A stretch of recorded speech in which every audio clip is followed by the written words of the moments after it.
Échos. L'édito politique, bonjour Nicolas Bétou. Bonjour Dimitri. François Hollande confirme ce matin dans une interview au journal La Montagne une information que votre journal L'Opinion avait avancée hier. L'ancien président de la République ne se présentera pas aux législatives. Fin de l'insoutenable suspense. Une rumeur courait en effet depuis des mois sur une possible tentative qu'envisageait de mener François Hollande pour se faire réélire dans son fief de Tulle, là où il a effectué toute sa carrière de député avant d'être élu à la présidence de la République en 2012. Il a déjà été élu 4 fois sur ces terres de gauche, assez pour alimenter un rêve de retour. La presse locale avait même remarqué qu'il avait racheté une maison, sa maison, à Tulle. Et puis non, il ne se représentera pas.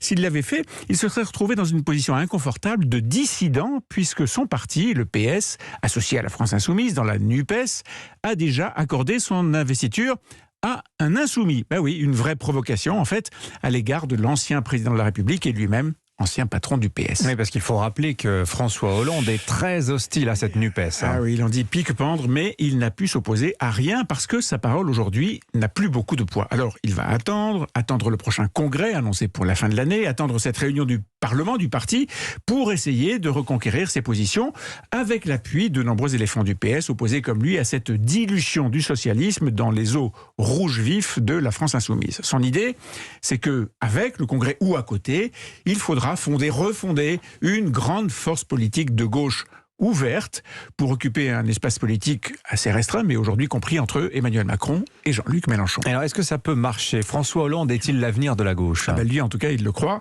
Et il a dans un coin de la tête la conviction que Jean-Luc Mélenchon sera candidat une fois encore en 2027, que François Bayrou essaiera lui aussi, et que pourquoi pas lui.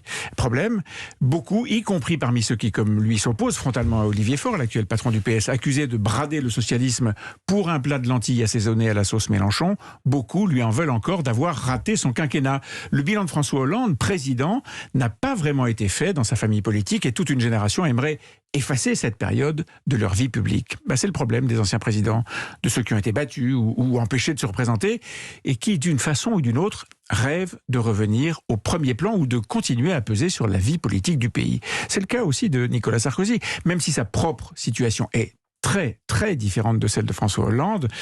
L'ancien chef de l'État se voit toujours comme étant au cœur du jeu. Sa proximité avec Emmanuel Macron est connue, elle est assumée. Il échange fréquemment avec l'actuel président de la République et il avait gardé un impressionnant magistère sur sa propre famille politique, la droite française. Mais il avait gardé. Oui, il avait, parce que les choses ont changé depuis la dernière élection présidentielle. Le fait que Nicolas Sarkozy ait refusé de soutenir Valérie Pécresse, la candidate de son propre parti, les Républicains, et qu'il se soit ensuite clairement engagé pour Emmanuel Macron, ça a laissé des traces.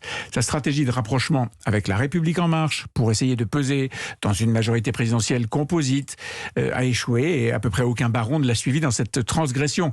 Une partie de la génération des Quadras a au contraire été publiquement très critique envers celui qui, jusque-là, paraissait totalement intouchable. Et il n'est pas certain que la rue de Miromesnil, là où se trouvent ses bureaux parisiens, seront toujours aussi fréquentés à l'avenir.